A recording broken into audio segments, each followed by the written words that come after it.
ಕೇಳ್ತಾರೆ ಇಂಥ ಫ್ರೆಂಡ್ನ ಹೆಂಗ್ ಮೇಂಟೈನ್ ಮಾಡ್ತಾ ಇದ್ದೀರಾ ನೀವು ಅಂತ. ನೀವೇ ಗೊತ್ತಿದ್ದೀರಾ?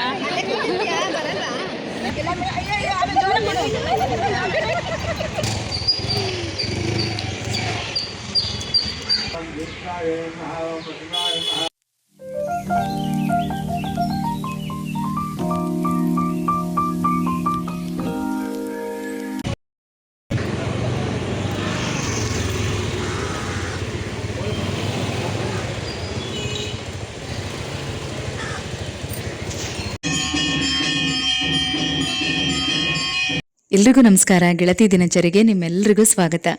ಇವತ್ತು ನಮ್ಮ ಮನೆ ದೇವ್ರಿಗೆ ಬಂದಿದ್ದೀವಿ. ಬೆಂಗಳೂರಲ್ಲೇ ಇರೋದು, ಚಿಕ್ಕಪೇಟೆನಲ್ಲಿ ಬೀರೇಶ್ವರ ಸ್ವಾಮಿ ದೇವಸ್ಥಾನ. ಇಲ್ಲಿ ಆಪೋಸಿಟಲ್ಲೇ 2 ದೇವಸ್ಥಾನ ಇದೆ, ಒಂದು ಹಳೇದು ಮತ್ತು ಇನ್ನೊಂದು ಹೊಸದು. ನಾನಿಲ್ಲಿ ಹಳೆ ದೇವಸ್ಥಾನದಲ್ಲಿ ಪೂಜೆ ಮಾಡಿಸೋದಕ್ಕೆ ಬಂದಿದ್ದೀನಿ. ಕೊನೆ ಸೋಮವಾರ ತುಂಬ ರಶ್ ಇರ್ತಾರೆ, ದೀಪ ಹಚ್ಚೋದಕ್ಕೆಲ್ಲ ಕಷ್ಟ ಆಗುತ್ತೆ. ಹಾಗಾಗಿ ಶುಕ್ರವಾರನೇ ದೀಪ ಹಚ್ಚೋಣ ಅಂತ ಬಂದಿದ್ದೀನಿ. ನಾವಿಲ್ಲಿ ಆಗಾಗ ಬರ್ತಾ ಇರ್ತೀವಿ. ಯಾವುದಾದ್ರೂ ಹೊಸ ಕೆಲಸ ಶುರು ಮಾಡೋದಕ್ಕಿಂತ ಮೊದಲು ದೇವರ ಹತ್ರ ಹೇಳ್ಬಿಟ್ಟು ಹೋಗಬೇಕು. ಅಲ್ಲದೆ ಈ ರೀತಿ ದೀಪಾವಳಿ, ಗೌರಿ ಹಬ್ಬ ಮತ್ತು ಯುಗಾದಿ ಹಬ್ಬ ಇಂಥ ಸಮಯದಲ್ಲೂ ಕೂಡ ಬಂದು ಪೂಜೆ ಮಾಡಿಸ್ಕೊಂಡು ಹೋಗ್ತಾ ಇರ್ತೀವಿ. ಈಗ ನಮ್ಮ ಹೊಸಮನೆ ಹತ್ರ ಇರುವಂಥ ದೇವಸ್ಥಾನದಲ್ಲಿ ಬೆಲ್ಲದ ದೀಪ ಮತ್ತು ಮಣ್ಣಿನ ದೀಪ ಹಚ್ಚಿದ್ದೆ.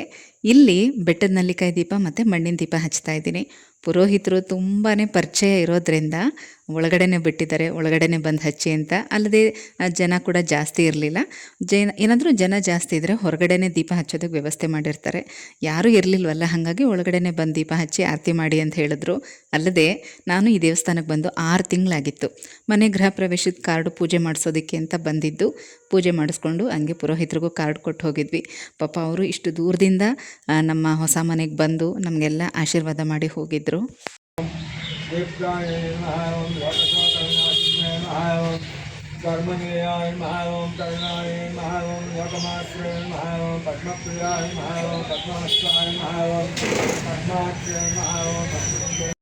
ಅವ್ರಿಗೂ ನಮ್ಮನ್ನು ನೋಡಿ ತುಂಬಾ ಖುಷಿ ಆಯಿತು. ನಮ್ಮ ಮಗನ ಬಗ್ಗೆ ಎಲ್ಲ ವಿಚಾರಿಸಿ ಚೆನ್ನಾಗಿ ಪೂಜೆ ಎಲ್ಲ ಮಾಡಿಕೊಟ್ರು, ನಮ್ಗೆ ಆಶೀರ್ವಾದ ಮಾಡಿ ಕಳಿಸಿದ್ರು. ಏನೇ ಅಂದರೂ ದೇವಸ್ಥಾನಕ್ಕೆ ಹೋದಾಗ ನಮಗೆ ಚೆನ್ನಾಗಿ ದೇವ್ರ ದರ್ಶನ ಆಗಿಬಿಟ್ರೆ ಎಷ್ಟು ಖುಷಿ ಅನಿಸುತ್ತೆ ಅಲ್ವಾ.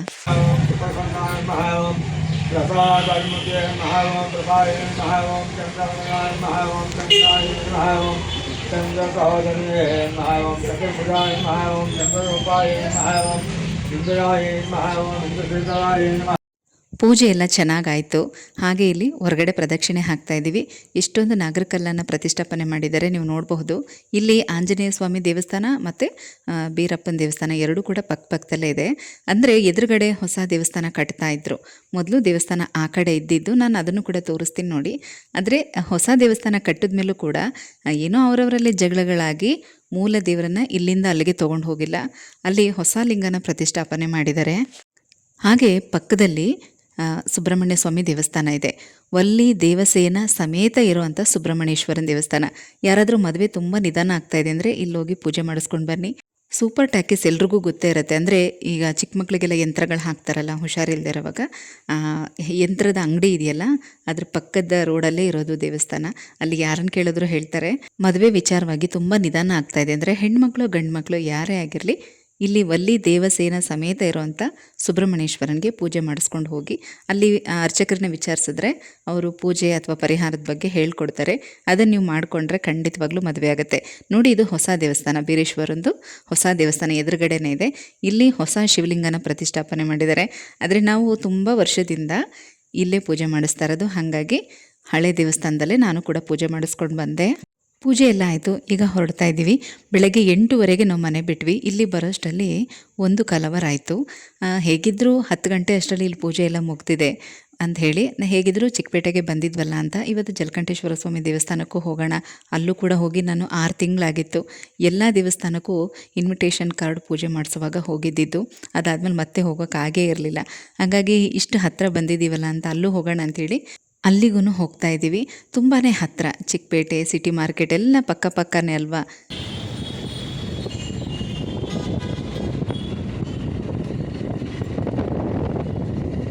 ಇವತ್ತು ಇನ್ನೊಂದು ಇಂಪಾರ್ಟೆಂಟ್ ಕೆಲಸ ಇದೆ. ಏನಂದರೆ ತುಂಬ ದಿನಗಳಾದಮೇಲೆ, ಹೆಚ್ಚು ಕಡಿಮೆ 3 ತಿಂಗಳಾದಮೇಲೆ ಎಲ್ಲ ಫ್ರೆಂಡ್ಸು ಮೀಟ್ ಮಾಡ್ತಾ ಇದ್ದೀವಿ.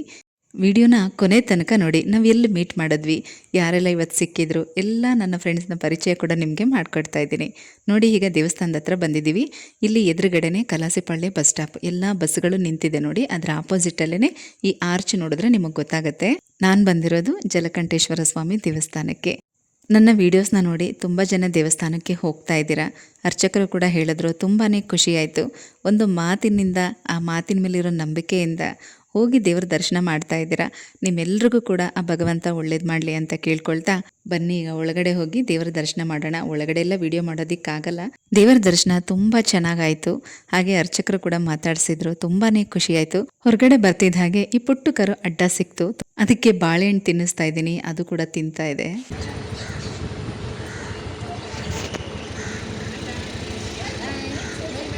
ఏం చేశాను పో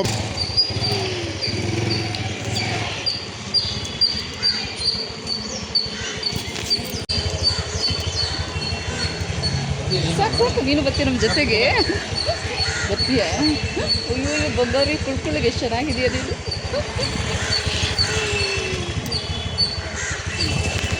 ಇಲ್ಲೇ ಕಾಯ್ಬೇಕಾಯ್ತು. ಏನೇಮ್ಮ ಎಲ್ಲರೂ ಚೆನ್ನಾಗಿದ್ದೀರಾ? ದೇವಸ್ಥಾನದಿಂದ ಸೀದಾ GT ಮಾಲ್ಗೆ ಬಂದಿದ್ದೀನಿ. ಇಲ್ಲಿ ಎಲ್ಲರೂ ಕೂಡ ಕಾಯ್ತಾ ಇದ್ದಾರೆ. ನಾನು ತುಂಬ ಲೇಟ್ ಆಯಿತು. ಎಲ್ರಿಗೂ 10:30 11 ಗಂಟೆ ಅಷ್ಟರಲ್ಲಿ ಮೀಟ್ ಮಾಡೋಣ ಅಂತ ಹೇಳಿದ್ದೆ. ನಾನು ಬರೋಷ್ಟರಲ್ಲೇ 12 ಗಂಟೆ ಆಗೋಯ್ತು.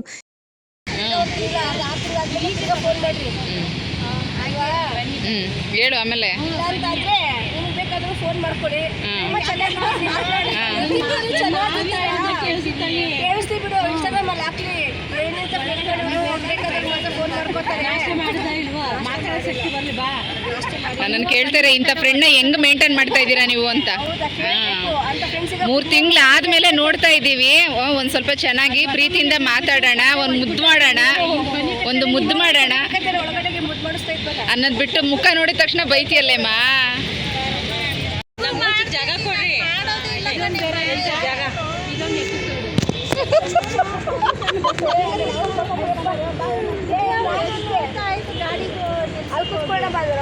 ಎಲ್ಲೇಮ್ಮ? ಬೇಡ, ಚೆನ್ನಾಗೈತಲ್ಲ. ಮತ್ತೆ ಹೇಳಮ್ಮ, ಎಲ್ಲ ಹೆಂಗಿದ್ದೀರಾ? ಚೆನ್ನಾಗಿದ್ದೀರಾ? ಬೇರೆ ಕಡೆ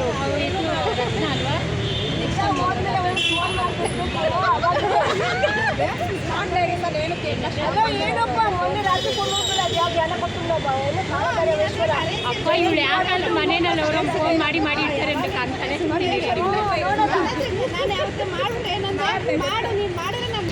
ಜಗಳ ಇದ್ರೇನಂತ ಅದ್ರಲ್ಲಿ ಪ್ರೀತಿ ಇರೋದು.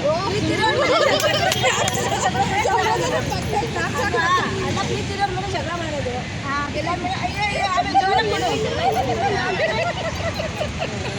ಧರ್ಮಸ್ಥಳದಲ್ಲಿ ಶುರುವಾಗಿದ್ದು ಈಗ GT ಮಾಲಲ್ಲಿ ಕಂಟಿನ್ಯೂ ಆಗ್ತಾ ಇದೆ.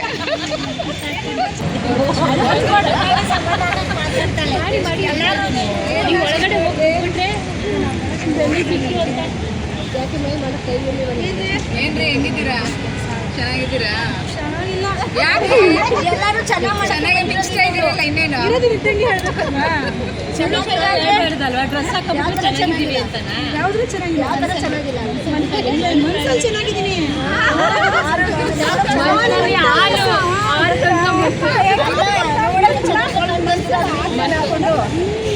ಇಷ್ಟೇನೆ, ಇನ್ಯಾರು ಬರಬೇಕು? ಆಶಾ ಒಬ್ಳು ಬರಬೇಕು. ಬರ್ತಾವಳ? ಹಾಂ, ಬರ್ತಾರೆ. ಸ್ಟ್ರೈಟಾಗಿ ನಿಂತ್ಕೊಂಡು ಚೆನ್ನಾಗಿ ತೆಗಿಬೇಕು. ಹೇಳಮ್ಮ. ಅಲ್ಲ ಕಣೆಮ್ಮ, ಈಗ ಏನೇ ವಿಷಯ ಇದ್ರೂ ನಾವೇ ಫೋನ್ ಮಾಡ್ತಾ ಇರ್ತೀವಿ. ಇಷ್ಟು ದಿನದಲ್ಲಿ ಯಾವ ದಿನ ಮಾಡಿದ್ವಿ ಹೇಳ್ಬಿಡು. ಯಾವತ್ತು? ಅಲ್ಲ, ನೋಡ್ಬೇಕು ಅಂತಿರೋದು ಯಾರಿಗೂ ನಮ್ಮಿಬ್ರಿಗಲ್ವೇನ್ರಿ? ನಾವು ಪ್ಲಾನ್ ಮಾಡೋವರೆಗೂ ಇನ್ಯಾರು ಅಂದಿಲ್ಲ, ಇನ್ಯಾರು ಅದ್ರ ಬಗ್ಗೆ ಮಾತಾಡಿಲ್ಲ. ನಾವಿಬ್ರು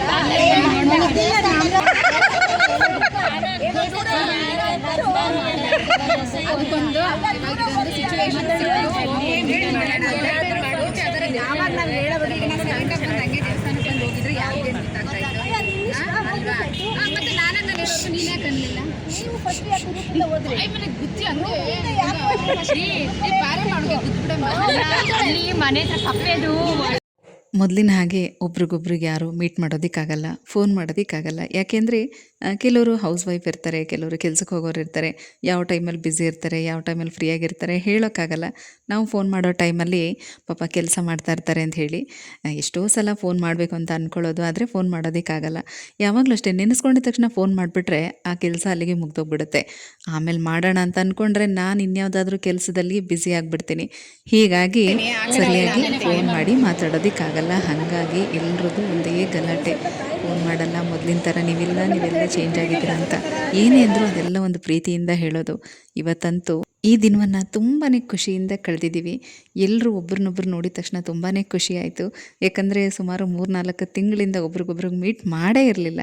ಈಗೆಲ್ಲ ವಿಡಿಯೋ ಕಾಲು ಈ ಥರದ್ರಲ್ಲೆಲ್ಲ ಮಾತಾಡ್ತೀವಿ ಅಂದರೂ ಕೂಡ ನಾವು ಎದೆದುರುಗಡೆ ಕೂತ್ಕೊಂಡು ಮಾತಾಡೋದಿದೆಯಲ್ಲ, ಆ ಖುಷಿನೇ ಬೇರೆ. ಬನ್ನಿ ಈಗ ಇವ್ರನ್ನೆಲ್ಲ ಪರಿಚಯ ಮಾಡಿಕೊಡ್ತೀನಿ. ಇವ್ರ ಹೆಸರು ಪವಿತ್ರ, ವಿಜಯಲಕ್ಷ್ಮಿ, ಹೇಮಾ ಮತ್ತು ಇವರು ಮಂಗಳ ಅಂತ. ಇವ್ರ ಪಕ್ಕದಲ್ಲಿರೋರು ಲಕ್ಷ್ಮಿ ಮತ್ತು ಪವಿತ್ರ ಅಂತ. ಪವಿತ್ರನ ಪಕ್ಕದಲ್ಲಿರೋದು ನಾನು, ನಿಮಗೆಲ್ರಿಗೂ ಗೊತ್ತು. ಹಾಗೆ ನನ್ನ ಪಕ್ಕ ಇರೋದು ಪ್ರತಿಮಾ ಅಂತ ಮತ್ತು ಪ್ರೇಮ. ಹಾಗೆ ನೋಡಿ ಪ್ರೇಮನ ಪಕ್ಕ ಇರೋದು ಸಂಗೀತ ಅಂತ. ನಾವೆಲ್ಲರೂ ಕೂಡ ಅಷ್ಟೇ ಒಂದೇ ಏರಿಯಾದಲ್ಲಿದ್ದೀವಿ. ಆಲ್ಮೋಸ್ಟ್ ಇಲ್ಲಿ ಕೆಲವರು ಮಕ್ಕಳು ಕೂಡ ಒಂದೇ ಸ್ಕೂಲಲ್ಲಿ ಓದಿರೋದು, ಎಲ್ಲರೂ ಒಟ್ಟಿಗೆ ಎಜುಕೇಷನ್ ಮುಗಿಸಿದ್ದಾರೆ, ಒಟ್ಟಿಗೆ ಕಾಲೇಜೆಲ್ಲ ಮುಗಿಸಿದ್ದಾರೆ. ಈಗ ಎಲ್ಲರೂ ಜಾಬಲ್ಲಿದ್ದಾರೆ. ಕೆಲವ್ರಿಗೆ ಮದುವೆ ಆಗಿದೆ, ಅಂದರೆ ಸೆಟ್ಲ್ ಆಗಿದ್ದಾರೆ, ಮಕ್ಕಳಿಗೆ ಮದುವೆ ಮಾಡಿದ್ದಾರೆ. ಇನ್ನು ಕೆಲವರು ಇನ್ನೂ ಸೆಟಲ್ ಆಗಬೇಕು. ನಮ್ಮ ಗ್ರೂಪಲ್ಲಿ ಹೌಸ್ ವೈಫು ಇದ್ದಾರೆ, ವರ್ಕಿಂಗ್ ವುಮೆನ್ಸು ಇದ್ದಾರೆ. ಆದರೂ ಇವತ್ತು ಕೆಲಸಕ್ಕೆ ಹೋಗೋರು ಹಾಫ್ ಡೇ ರಜಾ ಹಾಕಿದ್ದಾರೆ, ಪರ್ಮಿಷನ್ ಕೇಳ್ಕೊಂಡು ಬಂದಿದ್ದಾರೆ. ತುಂಬ ಖುಷಿಯಾಗುತ್ತೆ. ನಾನು ಹೇಳಿದ್ದೆ, ಯಾರು ಕೂಡ ತೊಂದರೆ ತೊಗೋಬೇಡಿ, ಕೆಲಸಕ್ಕೆ ಹೋಗೋರಿಗೆ ರಜೆಗಳು ಸಿಗೋದಿಲ್ಲ, ಈ ಥರ ಎಲ್ಲ ಇರುತ್ತೆ. ಯಾಕಂದರೆ ನಾವು ವೀಕ್ ಡೇಸಲ್ಲಿ ಮೀಟ್ ಮಾಡ್ತಾ ಇರೋದ್ರಿಂದ ರಜದ್ದು ಪ್ರಾಬ್ಲಮ್ ಇದ್ದೇ ಇರುತ್ತೆ. ಇನ್ನೇನಾದ್ರು ಬೇಕಾದ್ರೆ ತಗೊಳ್ಳಿ, ಪರವಾಗಿಲ್ಲ, ನಾಚ್ಕೊಬೇಡಿ.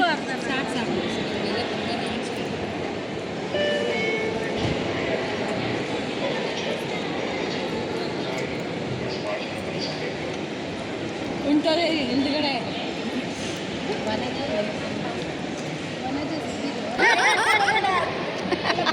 ಅವಳಿಗೆ ನಾಚಿಕೆ, ಇನ್ಸ್ಟಾಗ್ರಾಮಲ್ಲೆಲ್ಲ ಹೋಯ್ತಾಳೆ, ಅವಳಿಗೆ ಕಣ್ಣೆಸರು ಜಾಸ್ತಿ ಅಂತ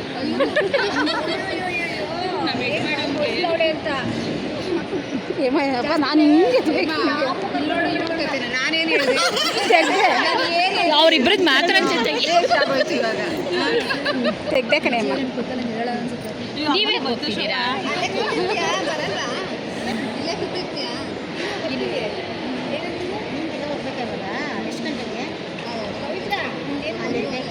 ಬಾಯ್ ಶೋಭಾ, ಬಾಯ್ ಪ್ರತಿಮಾ, ಬಾಯ್ ಪ್ರೇಮಾ, ಬಾಯ್ ಬಾಯ್.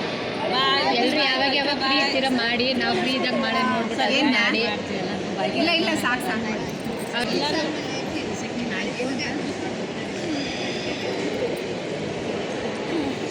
ನಿಮ್ಮ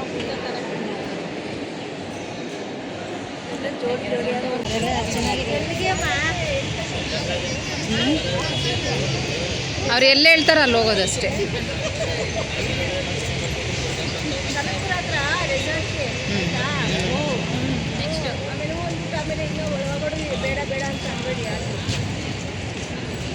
ಎಲ್ರಿಗೂ ತುಂಬ ಖುಷಿಯಾಗಿದೆ ಇವತ್ತು ಮೀಟ್ ಮಾಡಿ.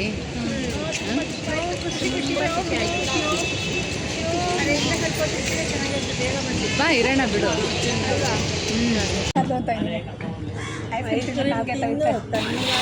ಕೆಲವರು 2 ಅವರ್ಸ್ ಪರ್ಮಿಷನ್ ಕೇಳ್ಕೊಂಡು ಬಂದಿದ್ದರು. ಹಾಗಾಗಿ ಸ್ವಲ್ಪ ಹೊತ್ತು ಮಾತಾಡಿಕೊಂಡು ಲೈಟಾಗಿ ಸ್ವಲ್ಪ ಟಿಫನ್ ಎಲ್ಲ ತಿನ್ಕೊಂಡು ಅವ್ರು ಹಾಗೆ ಹೋದರು.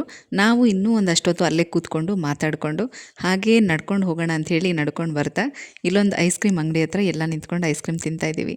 ನಮ್ಮೆಲ್ರಿಗೂ ಒಂದು ಆಸೆ ಏನಂದರೆ, ನಾವು ಈ ರೀತಿ ಮೀಟ್ ಮಾಡಿದಾಗ ಯಾವುದೇ ಫಂಕ್ಷನ್ ಆಗಿರಲಿ, ಏನೇ ಆಗಿರಲಿ, ಎಲ್ಲರೂ ಕೂಡ ಚೆನ್ನಾಗಿ ರೆಡಿಯಾಗಿದ್ದಾಗ ಅವತ್ತಿನ ದಿನ ಫೋಟೋ ತೊಗೊಂಡು ಅದನ್ನು ಸ್ಟೇಟಸಲ್ಲಿ ಹಾಕ್ಕೊಂಡ್ಬಿಡ್ಬೇಕು. ಅದೊಂಥರ ಖುಷಿ ನಮಗೆ. ಇವತ್ತು ಹಾಗೆ ನಮ್ಮ ಸ್ಟೇಟಸ್ ಎಲ್ಲ ನೋಡಿ ಮಕ್ಕಳೆಲ್ಲ ತುಂಬಾ ರೇಗಿಸ್ತಾಯಿದ್ರು. ಇವತ್ತು ಚಿಲ್ಡ್ರನ್ಸ್ ಡೇನಾ ಅಥವಾ ಮದರ್ಸ್ ಡೇನಾ ಅಂತ. ಅವನ್ನ ಕರ್ಕೊಬರಕ್ಕ ನೀವು ಹಂಗೆ ಹೋಗ್ಬೋದಲ್ಲ. ಹಂಗಾದ್ರೆ ಬಸ್ನಲ್ಲಿ ಹೋಗ್ತೀನಿ, ಅವ್ರು ಬರೋದು ಲೇಟ್. ಕೆಲಸ ಅವನು ಕರ್ಕೊಂಡು ಅವ್ನು ಬಸ್ ಹತ್ತಿಸ್ಬಿಡ್ತಾರೆ ಹೌಸಿಂಗ್ ಬೋರ್ಡ್ನಲ್ಲಿ.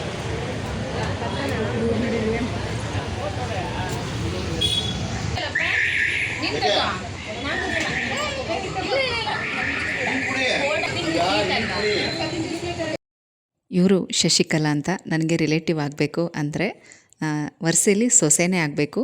ಇವರು ಕೂಡ ನಮ್ಮ ಗ್ರೂಪಲ್ಲಿ ಜಾಯ್ನ್ ಆಗಿದ್ದಾರೆ. ಬಟ್ ಹುಷಾರಿಲ್ಲ ಅಂಥೇಳಿ ಇವತ್ತು ಮೀಟ್ ಮಾಡೋದಕ್ಕೆ ಬರೋಕ್ಕಾಗಿರಲಿಲ್ಲ. ಬರ್ತಾ ದಾರಿನಲ್ಲಿ ಅಕಸ್ಮಾತಾಗಿ ಸಿಕ್ಕಿ ತುಂಬ ಫೋರ್ಸ್ ಮಾಡಿ ಜ್ಯೂಸ್ ಕುಡೀರಿ ಅಂಥೇಳಿ ಈಗ ಅವರೇ ನಮಗೆ ಜ್ಯೂಸ್ ಕೊಡಿಸ್ತಾ ಇದ್ದಾರೆ. ಹಾಗೆ ಬರ್ತಾ ಈ ಸೀರೆ ನೋಡಿದೆ, ತುಂಬಾ ಇಷ್ಟ ಆಗೋಯಿತು.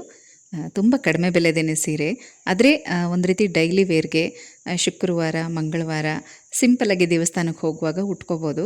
ಅದರಲ್ಲೂ ಈ ನವರಾತ್ರಿ ಟೈಮಲ್ಲಿ ಕಲರ್ಸ್ಗಳು ಬೇಕೇ ಬೇಕಾಗತ್ತೆ. ನನಗೆ ಈ ಬಾಟ್ಲು ಗ್ರೀನ್ ಸ್ಯಾರಿ ತುಂಬಾ ಇಷ್ಟ ಆಯಿತು.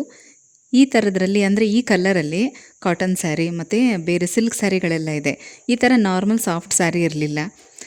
ಹಬ್ಬ ಟೈಮ್ಗಳಲ್ಲಾಗಲಿ ಅಥವಾ ಬೇರೆ ಪೂಜೆ ದಿನ ಆಗಲಿ ಬಾರ್ಡ್ರ್ ಸೀರೆ ಎಲ್ಲ ಮನೇಲಿ ಬೆಳಗಿಂದ ಸಂಜೆ ತನಕ ಉಟ್ಕೊಂಡು ಕ್ಯಾರಿ ಮಾಡೋದು ತುಂಬ ಕಷ್ಟ ಆಗುತ್ತೆ.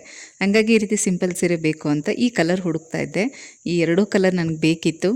ಮತ್ತು ರೇಟ್ ಅಂತೂ ತುಂಬಾ ಕಡಿಮೆ ಇದೆ, 350 ರೂಪಾಯಿ ಫಿಕ್ಸೆಡ್ ರೇಟ್ ಅಂತ ಹೇಳಿದ್ರು. ಹಾಗಿದ್ರು ನಾನು 3 ಸೀರೆಗೆ 1000 ರೂಪಾಯಿ ಮಾಡ್ಕೊಳ್ಳಿ ಅಂತ ಹೇಳಿದೆ. ಆಗಲ್ಲ ಅಂದರು. ಸೊ 3 ಸೀರೆ ತೊಗೊಂಡ್ವಿ. ಅಂದರೆ ನಾನು 2 ಸೀರೆ ತೊಗೊಂಡೆ, ನನ್ನ ಫ್ರೆಂಡು ಪ್ರೇಮ ಅವರು 1 ಸೀರೆ ತೊಗೊಂಡ್ರು. ಈ ರೀತಿ ಒಟ್ಟಿಗೆ ತೊಗೊಂಡು ಆಮೇಲೆ ಬೇಕಾದರೆ ನಾವು ಡಿವೈಡ್ ಮಾಡ್ಕೋಬೋದಲ್ವಾ. ಮತ್ತು ಇದರಲ್ಲಿ ಪಲ್ಲು ಏನಿಲ್ಲ, sari full running same design ಇದೆ. ಬ್ಲೌಸ್ ಮಾತ್ರ ಇದಕ್ಕೆ ಸಪ್ರೇಟ್ ಬಂದಿದೆ. ಗ್ರೀನ್ ಸ್ಯಾರಿಗೆ ಫುಲ್ ಒಂದೇ ಸೇಮ್ ಕಲರ್ ಇದೆ. ನನಗೆ ಬ್ಲೌಸ್ ಕಲರು ಇಷ್ಟ ಆಯಿತು ಮತ್ತು ಈ ಕಲರ್ ಕಾಂಬಿನೇಷನ್ ಇಷ್ಟ ಆಯಿತು. ಈ 2 ಸ್ಯಾರಿಲಿ ನಿಮ್ಗೆ ಯಾವ ಸೀರೆ ತುಂಬ ಇಷ್ಟ ಆಯಿತು ಮತ್ತು ರೇಟು ರೀಸನಬಲ್ ಆಗಿದೆಯಾ ಅಂತ ತಪ್ಪದೆ ನನಗೆ ಕಮೆಂಟಲ್ಲಿ ತಿಳಿಸಿ, ಆಯಿತಾ.